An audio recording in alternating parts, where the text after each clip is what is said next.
Vijayawada. Okay, ఈ రోజు గ్రామ సభ పెనుమాకే కన్ఫైన్ చేశారు. చెప్పమ్మా. సార్ నమస్కారం సార్. లోకేష్ అన్నకు కూడా నమస్కారం. లోకేష్ అన్న 2019లో లోకేష్ అన్న ఓడిపోయినప్పటికీ మేము అది ఛాలెంజ్ గా తీసుకొని అత్యధిక మెజార్టీ అందించాలని గట్టి ప్రతిజ్ఞ చేసి మెజార్టీతో గెలిపించుకున్నాం సార్. మీరు కష్టపడ్డారా, ప్రజలు ఓట్లు వేశారమ్మా? ప్రజలు ఓట్లు వేశారు, మేము కష్టపడ్డాం సార్. రెండున్నా? సరే, ఓకే అమ్మా. అలాగే మరి మంగళగిరి ఈ కాన్స్టిట్యూన్సీ గెలుపులో కార్యకర్తల యొక్క కృషి ఎంత పర్సెంటేజ్ ఉంది, నాయకుడు కృషి ఎంత పర్సెంటేజ్ ఉంది, మీ ప్రజల అభిమానం ఎంతవరకు ఉంది? ప్రజాదరణ ఉంది సార్. మా కష్టం కూడా ఉంది. ఎందుకంటే గత వైసీపీ ప్రభుత్వం మమ్మల్ని చాలా ఇబ్బందులు పెట్టింది. దానికి అదరకుండా బెదరకుండా చంద్రబాబు నాయుడు గారు నేను అనే మాట కోసం, లోకేష్ నేను అనే మాట కోసం మేము పనిచేసాం సార్. Okay, good. అలాగే మరి మంగళగిరి కాన్స్టిట్యున్సీని కూడా ఎక్కువ అభివృద్ధి చేస్తారని ఆశిస్తున్నాం సార్. ఓకే అమ్మా, థ్యాంక్ యూ అమ్మా. చేద్దాం. ఓకే, ఒక్క సెకండ్ అమ్మాయి కంటే మైక్ ఇచ్చేసి లాస్ట్ ఆవిడ లేసింది. సార్ 2016లో మాకు ఇక్కడ టిట్కోలో హౌసెస్ వచ్చినాయి సార్. డబుల్ బెడ్రూమ్ వాళ్ళకి డబుల్ బెడ్రూమ్, సింగిల్ బెడ్రూమ్ వాళ్ళకి సింగిల్ బెడ్రూమ్ సార్. అయితే మా దురదృష్టం ఈ కొత్త గవర్నమెంట్ వచ్చిన తర్వాత అసలు వాటిని పట్టించుకోలేదు సార్. 90% వర్క్ అంతా పూర్తయిపోయింది. కేవలం వాటికి రంగులేసి మాకు ఇచ్చేసారు సార్. మెయిన్ అక్కడ వాటర్ ప్రాబ్లమ్, పాములు సార్, చిన్నపిల్లలతో చాలా ఇబ్బందులు పడుతున్నారు.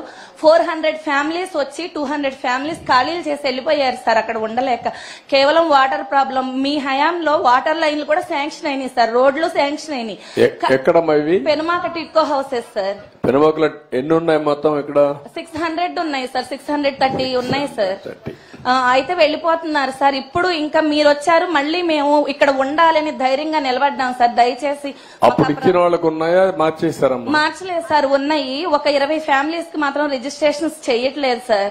ఎందుకు అని అడిగితే ఈ వీళ్ళు ఒక స్పృహ కూడా లేకుండా, అంటే మనం ఈ తప్పు చేస్తే వీళ్ళు ఇబ్బంది పడతారన్న స్పృహ కూడా లేకుండా ఎలా పడితే అలా రిజిస్ట్రేషన్ చేసేసి మగవాళ్ల పేరు మీద ఉన్నాయి, ఆడవాళ్ల పేరు మీదకి మార్చి లోన్లు ఏమో వాళ్ల పేరు మీద ఉన్నాయి, ఇళ్ళు మీ పేరు మీద ఉన్నాయి అని వాళ్ళు చేసిన మిస్టేక్ కి మమ్మల్ని అసలు ఎలా తిప్పుతున్నారంటే సార్, నా భర్త హ్యాండిక్యాప్డ్ సార్, నా 2 బిడ్డలు చిన్నపిల్లలు గవర్నమెంట్ స్కూల్లో చదువుకుంటున్నారు. మమ్మల్ని ఎలా తిప్పుతున్నారంటే మాకు ఏడుపోటే తక్కువ సార్, ఉన్నామనే కానీ ముద్ద దిగట్లేదు సార్ మా గొంతుల్లోకి. డబ్బులు కట్టి నెల నెల ఈఎంఐలు కట్టుకుంటా బ్యాంకు వాళ్ళు మమ్మల్ని ఒత్తిళ్లు చేస్తున్నారు. ఎందుకు అని అడుగుతుంటే ఏంటి ఎక్కువ మాట్లాడుతున్నావు, మా ఇష్టం వచ్చినప్పుడు చేస్తాం, మాకు సైట్లు రావట్లేదు, సైట్లు వచ్చినప్పుడు మేము చేస్తాం. మొన్న లోకేష్ బాబు గారి దగ్గర కూడా నేను ప్రజా దర్బార్లో చెప్పొచ్చాను సార్ ఈ మాట. దయచేసి మాకు main water problem sir. Please మాకు మాత్రం కొంచెం ముందు ఆ వాటర్ ఇస్తే చేద్దామా? చేపిస్తాను, నోట్ చేసుకున్నామా, చేపిస్తాం.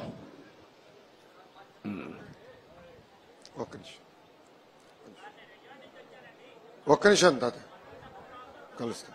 ఒక్క నిమిషం ఇస్తాం. మాట్లాడమ్మా. నమస్తే సార్, నా పేరు స్వర్ణలత సార్.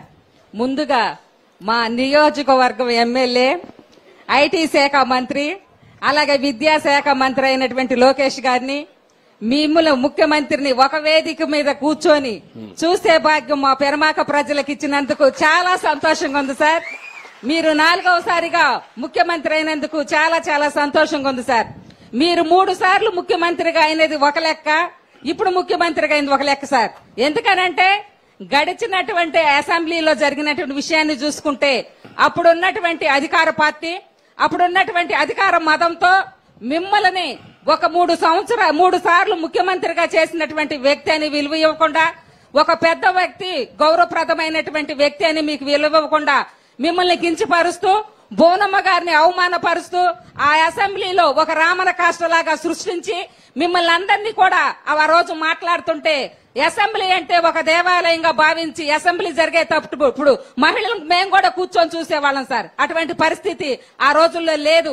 ఆ రోజు మీరు ఒక శబ్దం చేశారు సార్, ఇటువంటి రామనగర్లకు ఉన్నటువంటి ఈ యొక్క దాంట్లో నేను మళ్ళీ గౌరవంగా గౌరవ సభకు నేను వస్తానని చెప్పేసి మీరు వచ్చారు సార్. అది చూసినప్పుడు మాకు చాలా బాధ కలిగింది.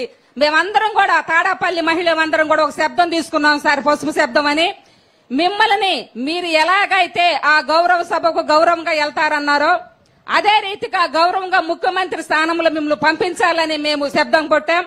అదే విధంగా ఇప్పుడు ఎలక్షన్ లో ఊహించని రీతిగా ఎంతో అత్యధిక మెజార్టీనిచ్చి ప్రజలు మిమ్మల్ని ముఖ్యమంత్రి స్థానంలో నుంచోబెట్టినందుకు మాకు చాలా సంతోషంగా ఉంది సార్. ఇంకొక విషయం సార్, మా ఎస్సీ మహిళ అయినటువంటి వంగల్పూడి అనిత గారికి హోమ్ మినిస్టర్ ఇచ్చారు, చాలా సంతోషం. గత ప్రభుత్వం కూడా ఇచ్చింది సార్ హోమ్ మినిస్టర్, కానీ ఆమె సీటుకే పరిమితమైంది. మహిళలకు ఏం చేసింది లేదు, మహిళల రక్షణ గురించి పట్టించుకున్నది లేదు. అయితే హోమ్ మినిస్టర్ పదవి ఇచ్చి మీరు ఆమెకు పగ్గాలు కూడా ఇచ్చారు సార్.